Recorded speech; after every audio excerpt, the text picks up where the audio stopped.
also a mic here, or you can get a headset.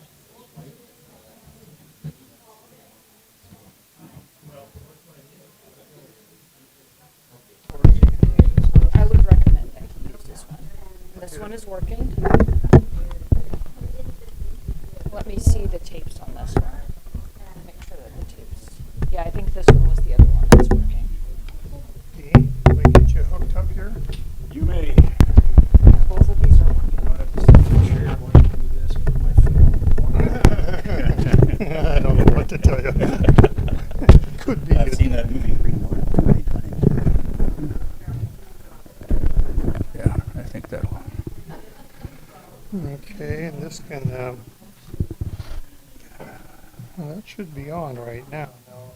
That means off, Yeah, and that should be. on, off, so. that'll be off. And then when I push it out, there's green when it's green, then you're on.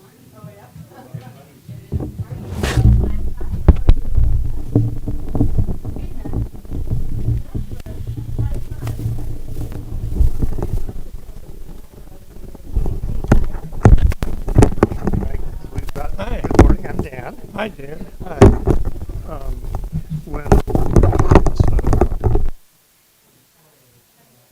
When it's green, on.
oh, I thought we were done. We can get the applause.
Testing, you hear me? Oh, yeah. Okay, good.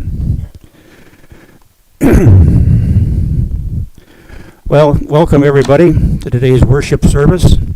We're grateful that you're here today with us. My name is Dean Kurtz, and I'm the service coordinator for today here at All Souls Church, where our mission is to seek truth, practice love, and celebrate life. Whether you're joining us for the first time today or you've been a member for a long time, you're welcome here. Whatever faiths you have known or not known, or whatever your heritage, you are welcome here. Whatever questions you hold, whatever truths you seek, whatever sorrow you have known, whatever joy has filled your heart, whoever you are and whomever you love, you are welcome here. Today I want to express a special welcome to the mothers in the audience, being Mother's Day. I believe probably those flowers are in honor of the mothers present, or in your hearts that are present. And I don't think that there's a mother out there today that would disagree with anything that I'm about to say. Being a mother is a very hard job. And they'd also agree with this, that if it was easy, well, the men would do it. But so I guess we really do owe a deep sense of appreciation for all that you've done for us. Today's announcements, call your attention to the announcements that are in the program. There's one minor correction to that Alan left for me to remind you, where it says that the May 11th Women's 7 p.m. Cella space is actually tomorrow, Monday, so the women's gathering. That's the one correction. Is anybody else have any announcements other than, yeah, Paul? I think there's, where is he? Okay. Yeah, good morning, everybody. I am the chair of the pledge drive this year, and we are winding down. Many of you have made pledges, and for which we are truly thankful. If you have not yet made a pledge, this is something that must be taken care of in the next month, hopefully the next week or so. We will have an important vote on at the annual meeting in about a month. And if you wish to vote at that point on that issue of the House, you must have signed the book and have made a pledge. So if you have not yet made your pledge, please see me after the service. Your pledge does not have to be large. It can be whatever you wish to pledge, but you must sign a card and make that pledge. Thank you very much, and thank again to everyone who has already pledged.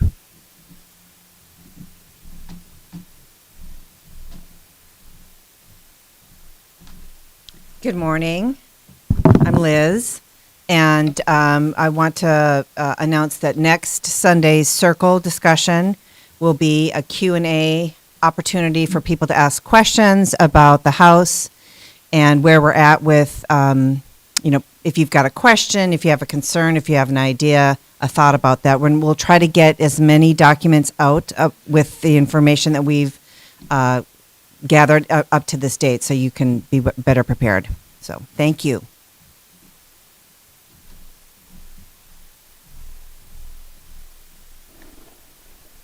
Any other announcements?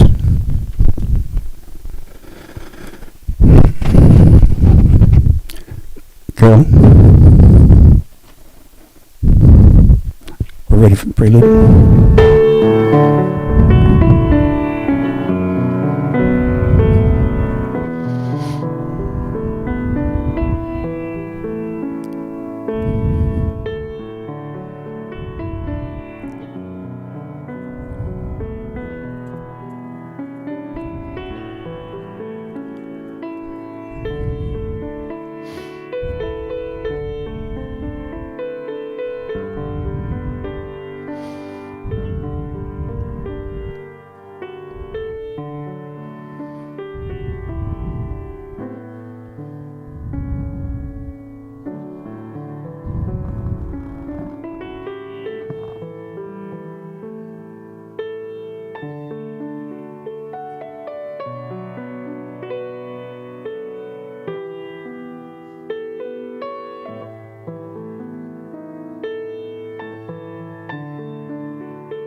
Thank you, Carol.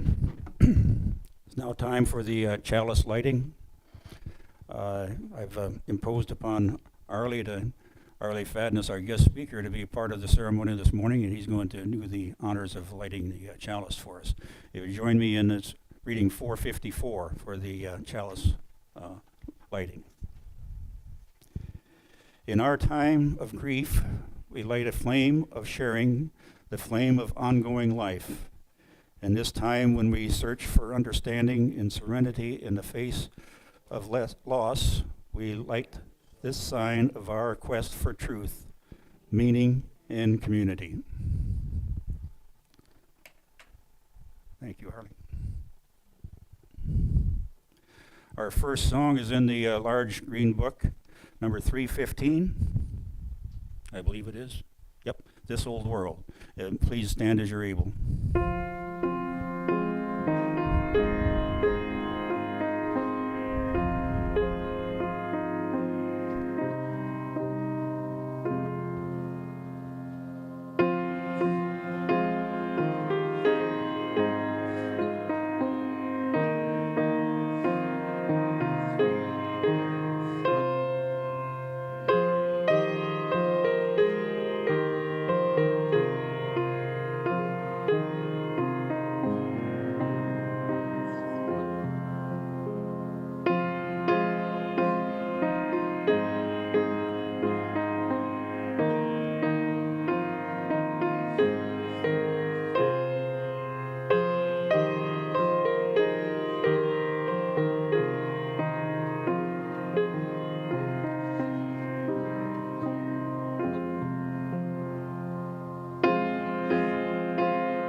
Our first reading is number 560, and you have an easy portion here because I'm going to read that for you. It's titled Commitment. People say, what is the sense of our small effort? They cannot see that we must lay one brick at a time, take one step at a time. A pebble cast into a pond causes ripples that spread in all directions. Each one of our thoughts, words, and deeds is like that. No one has a right to sit down and feel hopeless. There is too much work to do. Dorothy Day adapted. Now it's time for Story of All Ages. And all the young and young at heart are invited to come up.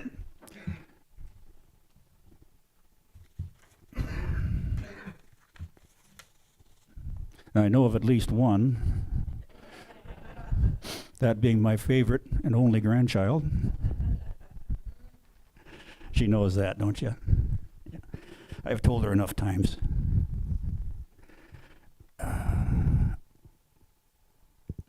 Okay, the title of today's book is The Alligator Who Came for Dinner. Excuse me here, just a minute. Got to make a slight adjustment. And seeing as how I'm not that, you still hear me? Yeah. Seeing as how I'm not that good at reading upside down and backwards, you're going to have to bear with me here a little bit. It's kind of designed to be a story about accepting people or things that are different that are how's that? Okay. That are accepting people that are huh? Oh. How's that? You'll let me know, won't you? Okay, good. About accepting people who are a little bit different than us. Arley's going to talk later on. Arley Fadness, our guest speaker here, is going to talk about an organization that was not known for being very accepting, the KKK here in South Dakota. But anyhow, this book is about showing that it is all right to be a little bit different and eventually be accepted. The alligator who came for dinner. I'll tell you what, I'm going to read it, and then I'll show you the pictures. Little lamb was a lamb, and wolf was a wolf. And they were the very best of friends. Sometimes they did lammy things, sometimes like skipping through the meadow, and sometimes they did wolfy things, like howling at the moon. You want to howl? No, okay. Ooh! And you can't forget the lamb. Bah. Hmm? What? Picture. What did you say? To show you the picture. Oh, I got to show you the picture. I'm remiss. Yeah. Okay. Okay. One night they found an egg, a big egg. Oh, yummy, cried Wolf. I can make an omelet. Little lamb gave Wolf a hard stare. No, Wolf, not an omelet, a baby bird. Little lamb made Wolf check all the nests nearby, but nobody had lost an egg. The owl says, it's not one of mine. Not mine, said the squirrel. And the rabbit said, yeah, what an odd egg that is. What do you do with a lost egg? Wondered Wolf. It's not lost, Wolf, whispered little lamb. It's found. Then she picked up the egg and carefully carried it home. Okay, I remember this time. Yeah, yeah.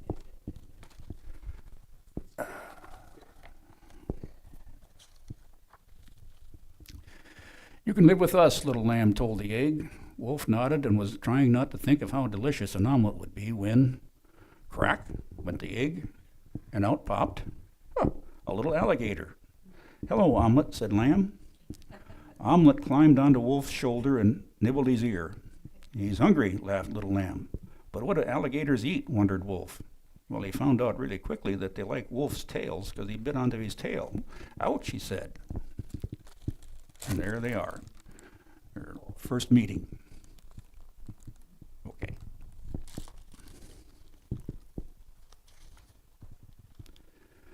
It was getting late, so Wolf tucked little lamb into bed and found a blanket for Omelet. But the alligator, guess where he was at? He had already settled down on Wolf's bed. He was sleeping on there. I'm not sure, yawned Wolf, sinking into his chair, that taking an alligator home was such a good idea. Then Omelet scrambled up and snuggled against Wolf's chest. And Wolf, who had never been cuddled by an omelet before, well, thought maybe everything would be okay. But it looks like he slept all night in his chair because the alligator was sleeping in his bed. You mean on his chest? Yeah, in his chest. Yeah. But in the morning, what happened to my kitchen? Cried Wolf. Omelet happened, said little lamb. We better take him out for a walk, sighed Wolf, before he makes any more of a mess. And there's all sorts of mess there in the kitchen, and little alligators underneath the kitchen sink, and there's water all over the place, and so there really is a mess there. And Omelet burst out the front door just as Wolf's friends arrived. 3 more wolves. Yeek! An alligator, they wailed as Omelet leaped up. He'll gobble us up, they said. They were afraid of the little alligator. And he gave them all a big slobbery kiss, however. And they said, well, yeah, one of them said, that was a surprise. What a cute little fella, said the other. And the final one said, well, I knew he wouldn't hurt us. Well, I didn't think that to begin with. Wolf and little lamb chased Omelet through the trees. And as they went around a path, kind of a circular path, circular road. Yikes, it's an alligator, said the owl. A cuddly little alligator, said the fox. He has very sharp teeth, said the squirrel. They went across the meadow. Oh, he ran into the bear, who said, oh, he kissed me on the nose, and down to the river. And so they're running through the path there, running through the woods. Splash. That's the sound that the alligator Omelet made when he dived into the water. He dove in for a swim. He'll gobble us up, cried a bunny. Omelet wouldn't hurt a fly, called Wolf. He's only little. Well, there was a badger there, and he said, not for long. He is now, but he's just young and small, so the badger was not buying any of this. He didn't think that the alligator was anything to be trusted. Did I take 2 pages there? I did. The badger was right. Omelet grew and grew. There's 3 pictures there of him getting bigger in every picture. But even though he was noisy and messy and nibbly, Wolf and Little Lamb loved him, and Omelet loved him right back. Pretty soon, everyone in the forest loved Omelet. Well, almost everyone. Guess who? The badger again. You won't be laughing when that alligator gobbles you up, warned Badger, as black rain clouds darkened the forest. That night, there was a terrible storm.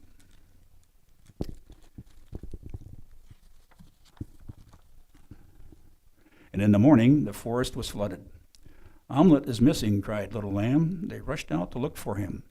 All the animals searched high and low. Poor little fellow, the owl was said, was looking for him. Lost in the woods, said the bunnies. But one of the bunnies has got a magnifying glass, and he's following the trail of these footprints. And they're leading, well, I guess this leads to the water. Yep, following that down. And Mommy Duck called from the riverbank, "Help! Help! My ducklings, they're being swept away." And they were in the water, 3 of them, and they were just being swept away in the water, in the flood. "Who will save them?" wailed the animals. "Omelet," cried Little Lamb, pointing at the alligator swimming bravely toward the ducklings. Omelet was in the water, and everyone gasped as Omelet opened his mouth, and what was he going to do? He's going to rescue them. He almost has them. Oh, picture. I forgot again. Good thing I have a reminder here. Got to show the picture. Okay.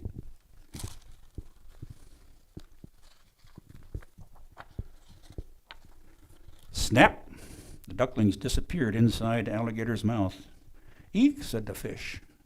"He gobbled them up," shrieked the rabbits. "I told you this would happen," bellowed Badger. Omelet trotted up to the animals, who shrank back in fright.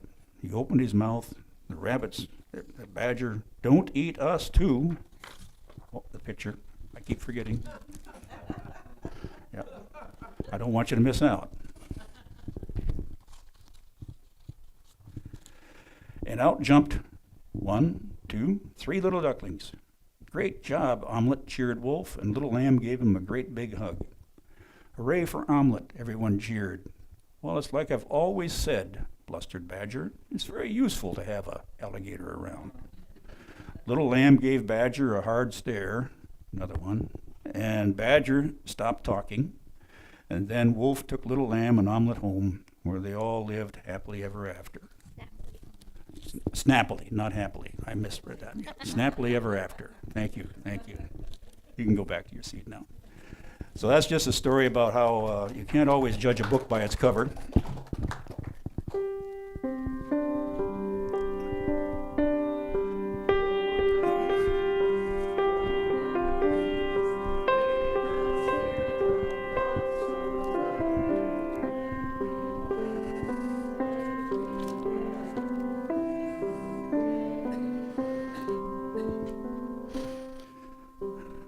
I've promised under threat of some duress that I would remember to introduce Eric here because he's got a special announcement. Ooh, I'm sorry about that, Eric. That's okay. I don't know if it's a special announcement or not, but one of the things we do in this organization is we welcome new members. And every so often, new members are welcome to our community. So, Rebecca, Anthony, Dick, would you please come up forward? You can bring Nick with you.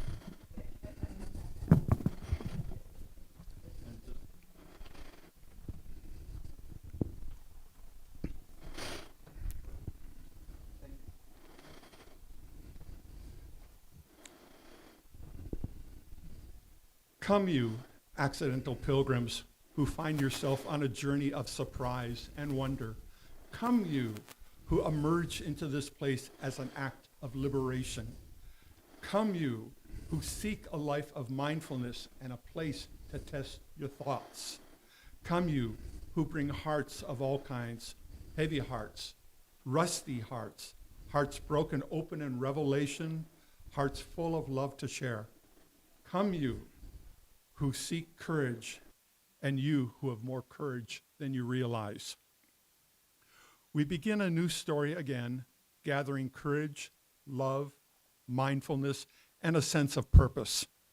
We gather as people of all ages, of different abilities, different backgrounds, and different perspectives. We share a direction for our common journey and a commitment to encourage and challenge one another to spiritual growth. This path will ask much from you, but let us move forward with love. Let us move forward with appreciation for one another. Let us move forward knowing that we are not alone. Rebecca, Anthony, Richard, whatever your gifts, you are welcome to join us on this journey. Do you wish to join All Souls Church and become part of our community?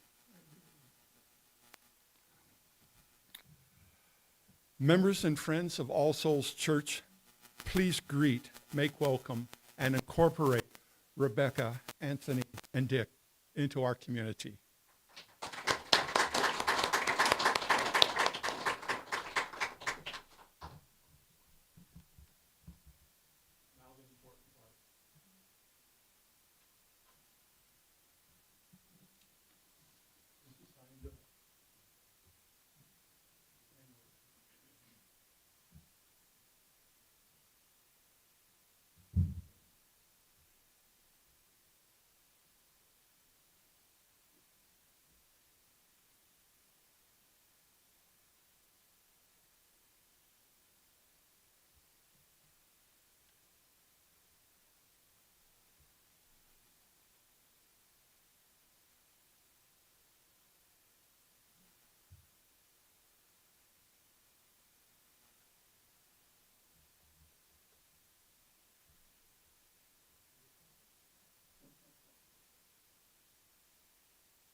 You bet. In this congregation, we found it helpful to share the ups and downs of our lives by the practice of taking a stone from a bowl, warming it with our hands, expressing our thoughts of the joy and our concern, and then placing the stone in the water so that ripples of the water carry out our joys and concerns out into the wider world. I'll begin by taking one stone and express my joy this morning about having at least two of our children here to celebrate Mother's Day with my wife, and that is a very happy occasion for us. And I'd invite anybody else up that has a joy or a concern that they wish to share as well.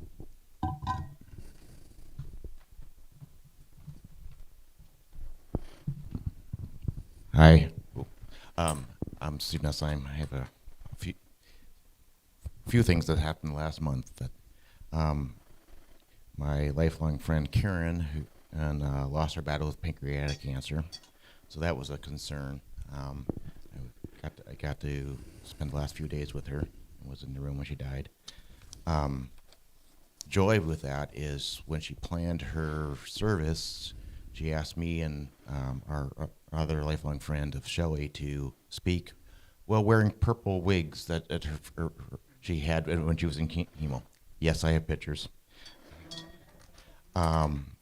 It's my sister-in-law, Lynette,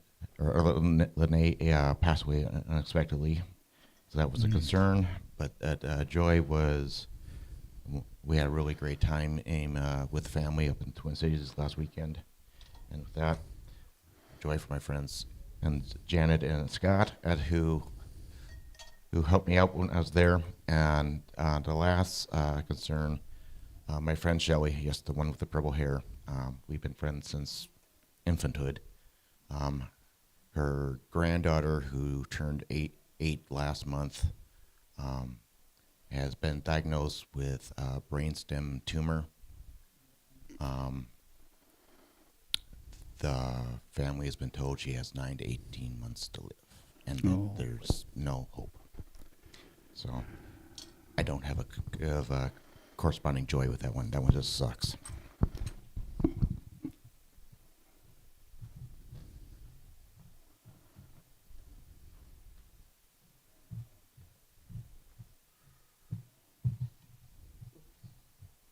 Is it a combination of joy and prayer? Microphone. Oh, Yeah. sorry. Yeah.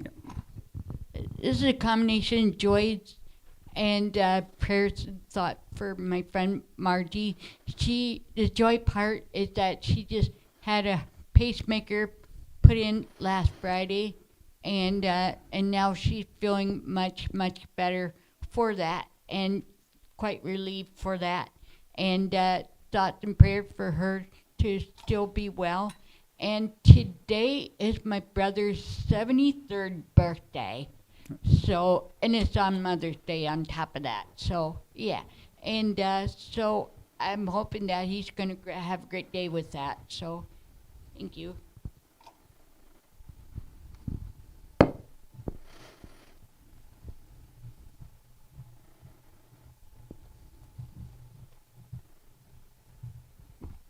Hi, I'm Rebecca.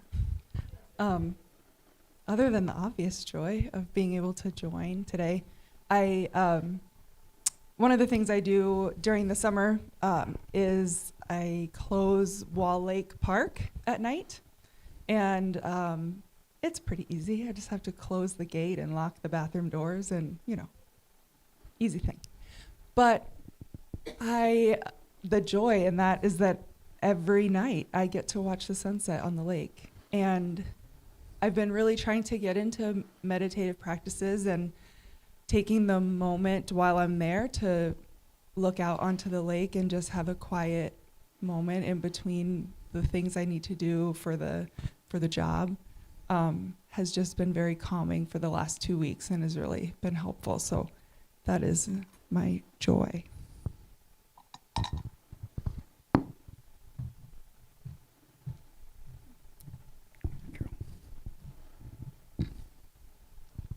Well, I give thanks to God for the 4 mothers in my life who have played a big, important part in who I am and what I've become.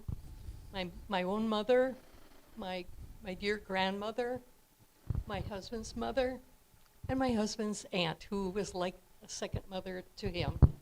And so I put this in for all 4 of these women. Thank you.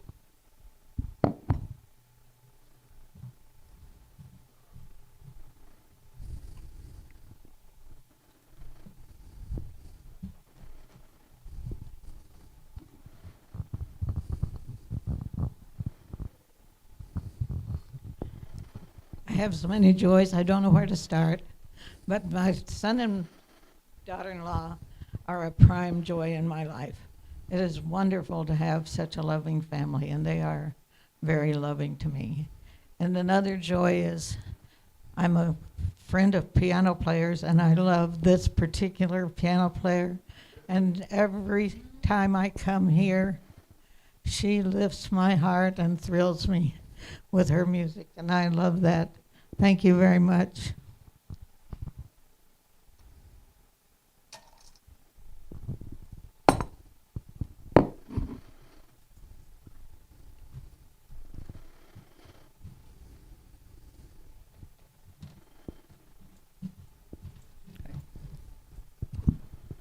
I'm Troy. I just wanted to share the joy of having found this place that I've driven by so many times in the decades that I've lived here, and just the opportunity to make new friends and broaden my perspective, different opinions, different ways of thinking about things. So. Yep.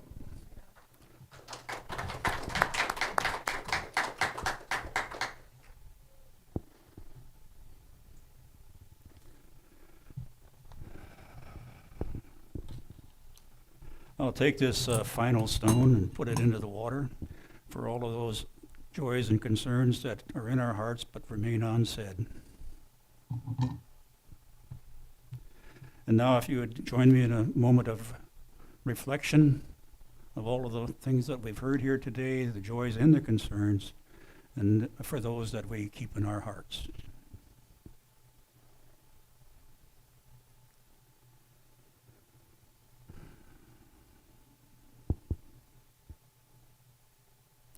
Thank you. Our second song is number 292, also in the large book, If I Can Stop One Heart from Breaking. Stand if you're able.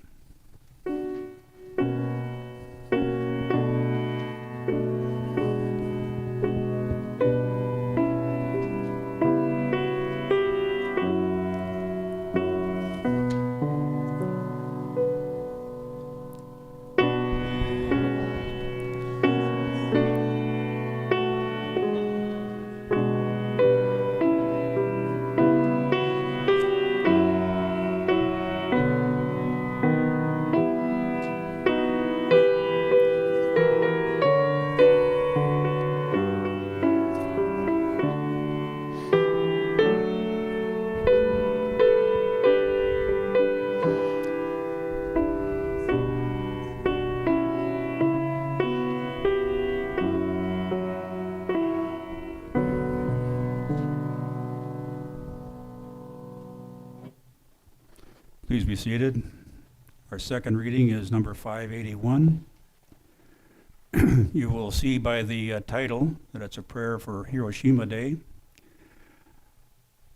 May 10th, 1945 was the date, not that the bomb was dropped on Hiroshima, but the date that they met at the Manhattan Project to decide what cities they were going to drop the bomb on.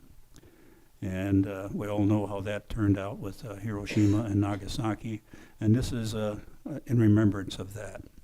And if I'll read the bold, and if you join me in the italics.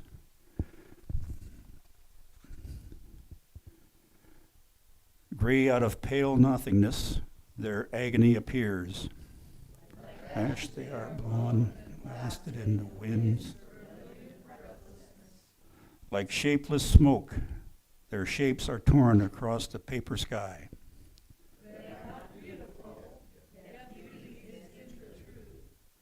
There is no easy music in their silent screams, no ordered dancing in their grief's distracted limbs.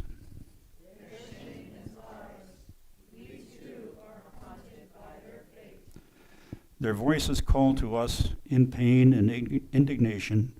This is what you have done to us.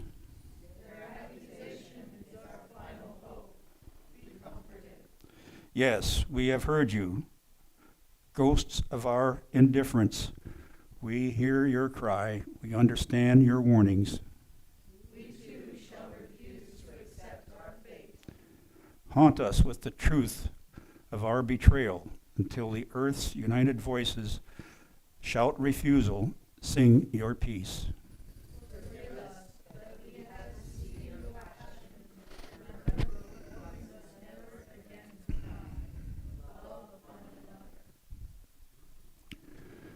Okay, at this time, it's my pleasure to introduce our guest speaker for the day, Arley Fadness.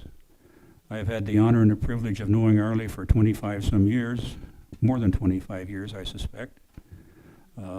He's a retired Lutheran pastor. He was when I first met him 25 years ago, so that's been some, but anyhow, I've found that Arley is a very distinguished gentleman, and he deserves that term. And he's here today to talk to us about the history and probably the current existence of the KKK in South Dakota. Arley?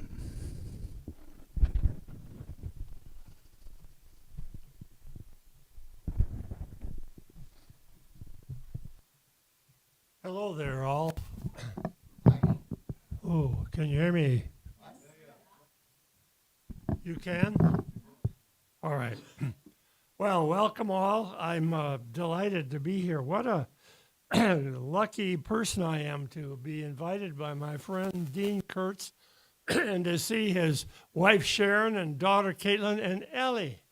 I have a granddaughter named Ella. So whenever I think of Ellie, I think of my granddaughter who is a little younger than Ellie. How old is Ellie? 9. My granddaughter is 5, just about 5.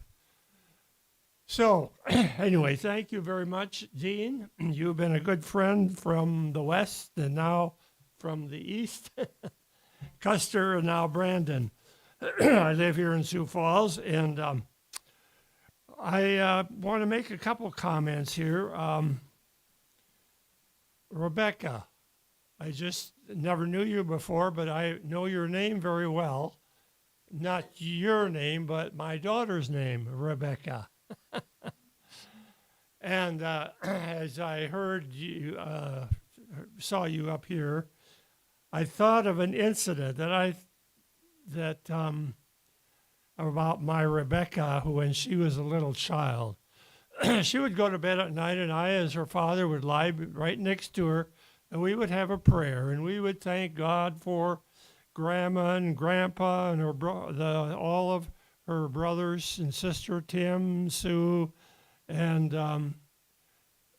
Joel, and we would add the neighbors and on, and she held her breath while I prayed these little prayers right next to her. And then when I finished, she gave a long sigh. She said, "Daddy, I held my breath so I wouldn't smell yours."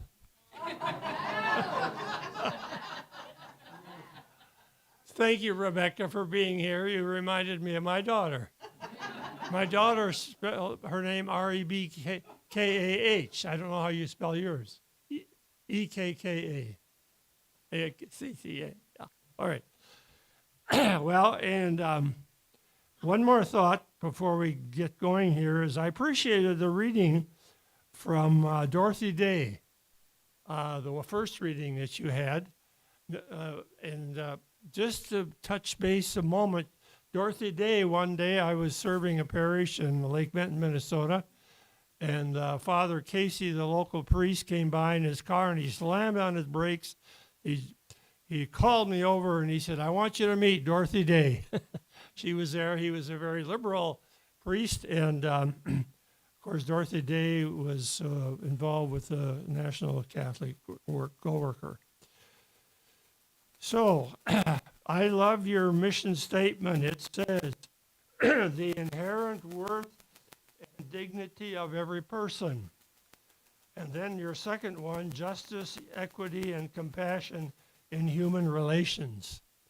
And then I would add one to that. It's in everything you do from the Bible, and everything you do to others, that you would have them do to you. So I'm going to begin by telling you about a message chiseled into the gray pedestal of the Statue of Liberty. And the message is a poem by Emma Lazarus, and it goes like this. "Give me your tired, your poor, your huddled masses, yearning to breathe free, the wretched refuse of your teeming shore. Send these, the homeless, tempest-tossed, to me. I lift my lamp beside the golden door." Well, 12 million refugees, immigrants, I should call it, not refugees, immigrants departed from ocean liners and settled on American soil from 1892 to 1924, 12 million. And the huddled masses, they began to experience a type of government that they could never have imagined, a government of democracy in which they would experience life, liberty, and the pursuit of happiness. However, in the 1920s, one group did not fully embrace this true democratic ideal. And it happened this way for me. I was at a Paraboom's restaurant in Webster, South Dakota. Anybody heard of Webster? The northern part of the state, right on Highway 12. And I was in Paraboom's restaurant, and my friend Bob Bartos was there. And I said to Barb, "What are you doing here?" "Well," he says, "I'm selling my books." "Well," I said, "let me see." And so in fact, he was selling them to whoever came into the door. And the first book was Memories of the Millennium 1, and the second was Memories of the Millennium 2. And so I had him autograph the books, and he pocketed my money, and I took them home and began to read them. And oh, what fun it was. Memories of the Millennium 2, especially. All kinds of little stories, folksy stories that he had captured out of his column. He was a columnist for the Reporter and Farmer in Webster for many, many years. So he took stories out of those columns that he had written, put them in these two little books, and then was selling them. Well, I began to read cover to cover. What fun. All about my own personal growing up in that area in the Cato Hills near Bristol and Butler and that area. And all those incidents and stories I remembered about hunting coyotes and jackrabbits and trapping gophers and riding my horse in the gulches in the hills and fishing in the Great Lakes around Webster, Waubee, and on and on. It was just a fun read. And I learned about the origins of the Lawrence Welk Orchestra, which happened in Webster and Waubee, where he started his first band. And in fact, the story is that he played he played in Webster for his supper one time. That's when he was just starting out. And of course, I learned in that book about the celebrity Myron Florin from Roslyn and Webster. And I learned about Tom Brokaw, who was born in Webster. In fact, he was born in the same hospital I was born in, Peabody Memorial Hospital in Webster. Well, on and on. There were 55 local stories of things I could relate to. They were all reflections of my boyhood when I was growing up in Day County on a farm. Well, but then came chapter 51. The Ku Klux Klan arrives in Webster. Bob Bartles quotes from the local newspaper, and this is what and I quote, April 23rd, 1925, a speaker for the Ku Klux Klan held forth at the Opera House Monday evening to a good-sized crowd. Then continuing, Tuesday night at about 11 o'clock, a fiery cross was burned on the lower end of Main Street. It was a large cross and illuminated that section of town for quite a time. A second cross was burned Wednesday night on the north end of Main Street. Then Bob has another entry, July 16th, 1925. Thousands see KKK meeting, many states represented in gathering to witness session of Klan. The largest crowd which ever gathered in Webster attended demonstration of the Ku Klux Klan on the east hill of the city Monday evening. There was no way to check the number of cars or people who attended, but it is generally conceded that in the neighborhood of 2,000 automobiles were present, which could mean at least 5,000 people. In the string of cars were noticed a number of plates representing many different states, and most counties of South Dakota sent representatives. And then Bob goes on telling about that event. The speaker of the evening held a large crowd in front of the platform for more than an hour and received good attention. His topic was Americanism and covered thoroughly many things every citizen should bear in mind. Perhaps the greatest attraction for visitors was the display of fireworks and burning of crosses. The display of fireworks, while not particularly large, was very beautiful, and burning 3 Ks and 3 crosses presented a spectacular sight against the dark sky about midnight. Well, when I read that, I talked to my friend Dwayne Anderson, who was the curator of the Museum of Wildlife, Science, and Technology right on Highway 12. And he told me that the scars of those 3 crosses and the 3 KKs in the prairies have been there for years and years. People saw them for many years. So, but when we looked, the prairie grasses apparently had overgrown and covered them. So now, this was all a couple of years ago. I jumped in my Honda CRV and I headed West River as fast as I could go. And there I met and I interviewed a man by the name of Professor Charles Rambo. Charles Rambo, it was, I'll send a few pictures around. Charles Rambo was a professor or teacher at Sturgis High School and then at Black Hills State University. And I known him before, so I knew he was the one that I should talk to. So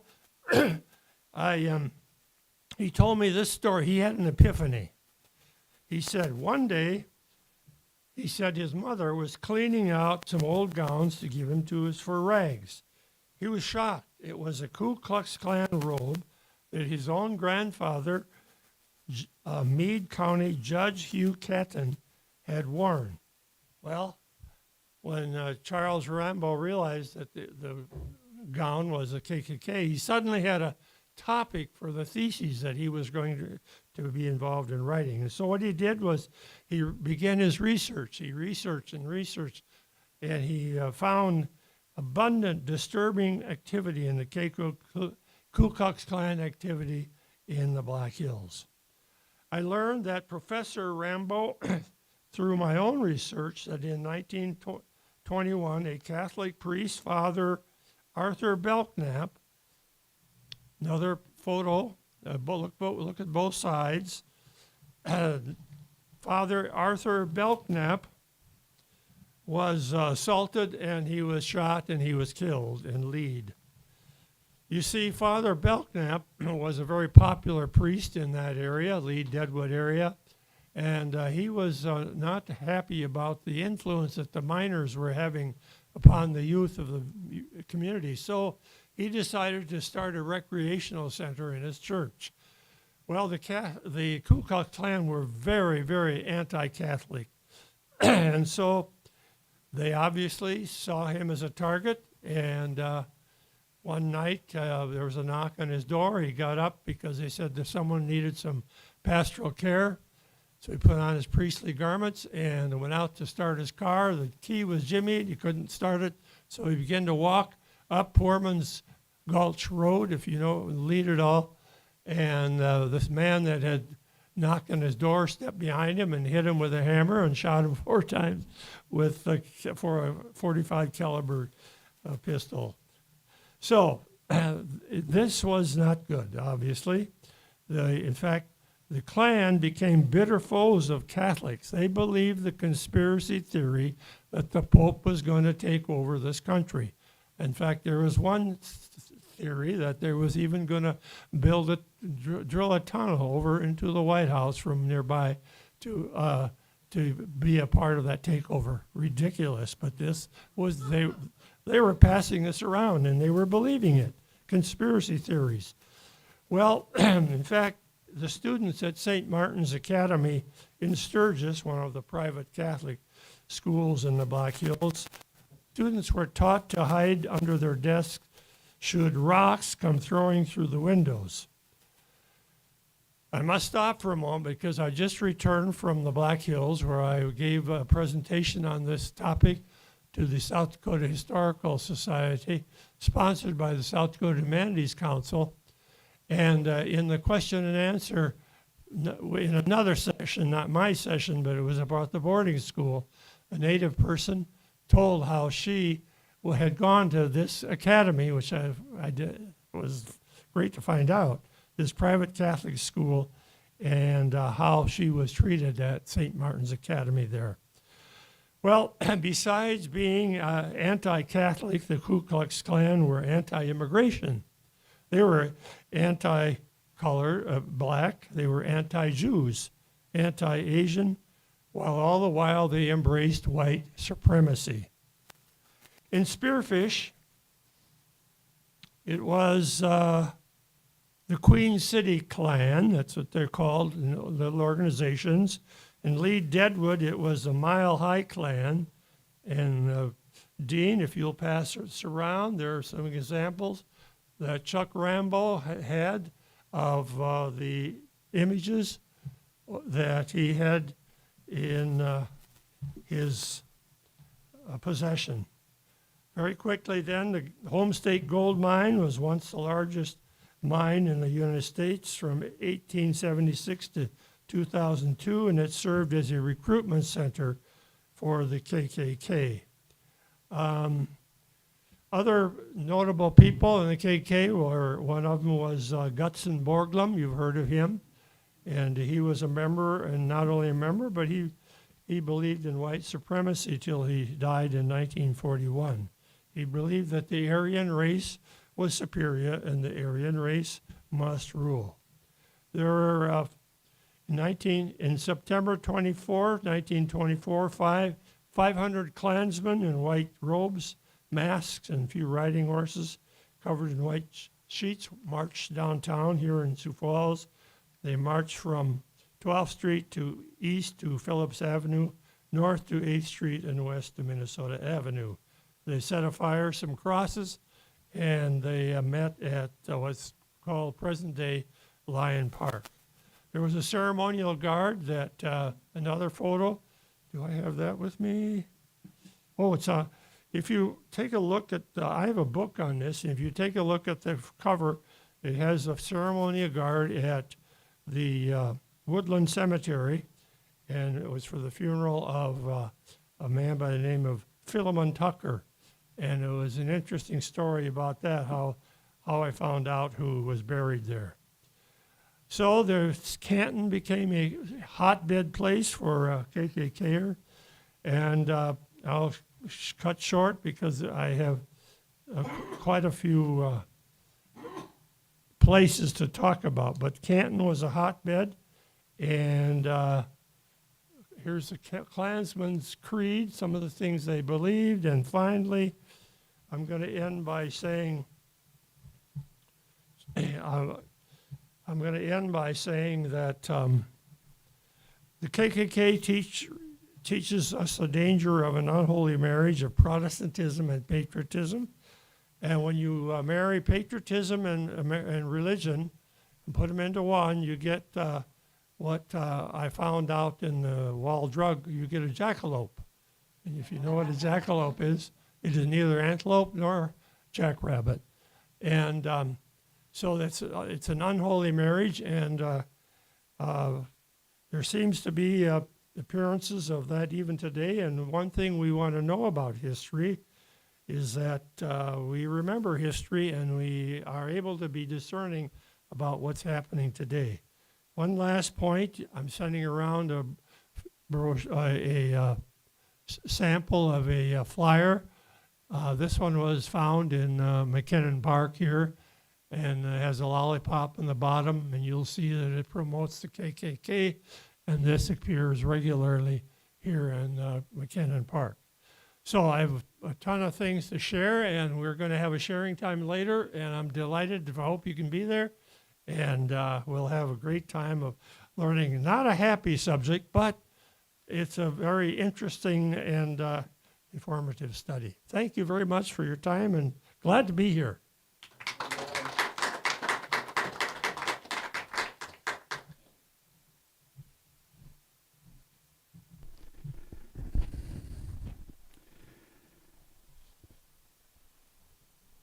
Okay, now it's time for our offering. I'll pass the collection plates, I believe. This is for the Lutheran Social Services that share half of our offering. I believe that's what it said.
join me now as we read the words of receiving the offering. We give these gifts freely. We receive these gifts gratefully. We dedicate these gifts to of our congregation, serving human wholeness, caring for our planet, upholding religious freedom, welcoming the stranger, loving one another. I'm going to take the opportunity here, as it presents itself to myself, to forego the third reading and the third song because of time constraints. But we will extinguish the chalice. Arley, I'll call upon you again for your help.